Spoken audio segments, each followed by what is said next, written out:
Hola, ¿qué tal? Nuevamente continuaremos ahora con otro tema interesante que es BRCA. El cáncer de mama es la variedad de cáncer más común en mujeres. Solo en Estados Unidos ocasiona la muerte de más de 40,000 personas y se diagnostican más de 180,000 casos al año. Los factores de riesgo para este tipo de cáncer son múltiples. Entre estos hay algunos relevantes como el género, la edad y la historia familiar.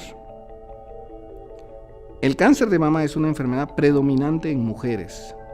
99% de estos tumores ocurren en mujeres. 75% ocurren en mujeres mayores de 50 años. Y en cuanto al factor de herencia, casi un 10% de las pacientes tienen un factor hereditario familiar que puede detectarse en la historia de la paciente. En estos casos, con antecedentes de historia familiar de cáncer de mama, las mutaciones de los genes BRCA1 y BRCA2 vienen siendo un hallazgo en el 50 al 85% de los casos, y cuya importancia no solo es relevante en cáncer de mama, sino también como factor de riesgo en desarrollar cáncer de ovario. Esta frecuencia varía dependiendo de la etnia, pero para un mejor panorama de los factores de riesgo reconocidos en cáncer de mama, se recomienda ir a los libros de texto en donde este tema se aborda, dado que escapa a los objetivos de esta lección. La asociación entre gen y cáncer de mama se describió por Hall a principios de los años 90. La importancia de estos genes y sus porcentajes o riesgo pueden resumirse en la siguiente forma. 1 de cada 8 mujeres está en riesgo de desarrollar cáncer de mama durante su vida. Esto según la Sociedad Americana de Cáncer. De cada 100 mujeres con diagnóstico de cáncer de mama, 25% tendrán un factor de herencia detectable. Las mutaciones hereditarias en el gen BRCA se detectan en 5% de los casos de cáncer de mama cuando ocurren antes de los 50 años. Y en 4 a 11% de las mutaciones germinales en cáncer de ovario, también en mujeres menores de 50 años. Por otro lado, en poblaciones no seleccionadas con diagnóstico de cáncer de mama y ovario, la frecuencia de las mutaciones BRCA es menos del 7% para BRCA1 y menos del 3% para BRCA2.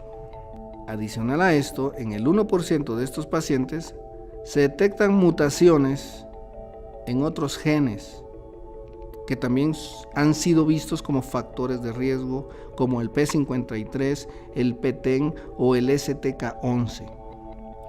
Estos han sido asociados a algunos síndromes conocidos como Li-Fraumeni, Caldwell o Peutz-Jeghers. Interesante es que en Estados Unidos se estima que existen mutaciones en el gen BRCA en 1 de cada 300 a 800 personas. Y si vemos en la etnia de judíos askenazis, estas mutaciones también se detectan en 1 de cada 50 personas. Se han identificado 2 genes del BRCA, denominados BRCA1 y BRCA2, los cuales se ubican respectivamente en el cromosoma 17q21 y 13q12.3. Tanto BRCA1 y 2 funcionan normalmente como proteínas de reparación durante la fase S y G2, interactuando en conjunto con proteínas como RAD51 y BARD1 y otras.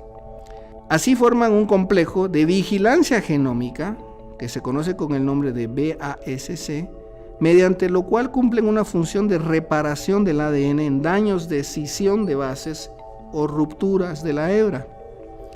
El gen BRCA y los mecanismos mediadores en los puntos de chequeo suprimen la inestabilidad genómica en el tejido mamario. BRCA interactúa estrechamente con RAD51 en los procesos de recombinación homóloga y no homóloga, y esto es muy importante como supresor tumoral. Entonces, normalmente el gen BRCA es un vigilante del control de calidad. Los genes BRCA son grandes, más de 100.45 kilobases, y permiten miles de mutaciones. El gen BRCA2 se conoce una región central o CCR ubicada en el exón 11 como de alto riesgo para cáncer, en particular de ovario, mientras que las mutaciones en el BRCA1 son menos concluyentes, pero se han identificado en la región NT 2401 a 4109 como de menor riesgo para cáncer de mama. El gen BRCA es heredado en forma autosómica dominante y sus mutaciones pueden originarse tanto en el lado materno como en el lado paterno. ¿Cuándo sospechamos de una mutación en este gen? Pues bien, en historia familiar de cáncer de mama en menores de 50 años, cuando hay historia familiar de cáncer de ovario, cuando hay cáncer de ovario y de mama en la misma persona, cuando hay cáncer de mama bilateral, cuando el paciente es de raza judía askenazi y cuando hay cáncer de mama en un hombre. En estas condiciones tenemos que sospechar una mutación en este gen. Las guías de diagnóstico ESMO recomiendan una prueba genética principalmente cuando se encuentran estos antecedentes. Y en conclusión, podemos decir que las mutaciones BRCA1 y 2 originan una falta de funcionamiento de estos genes, cuya tarea es detectar y corregir lesiones en el ADN. Es un tipo de mutación capaz de heredarse.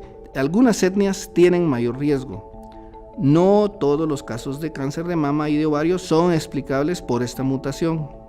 Y los factores ambientales, reproductivos, como menarquia, embarazos, lactancia materna, entre otros, son indudablemente factores de riesgo que contribuyen también en la etiología multifactorial de esta enfermedad.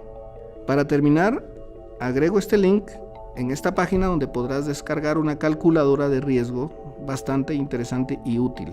Y con esto terminamos y nos vemos a la próxima.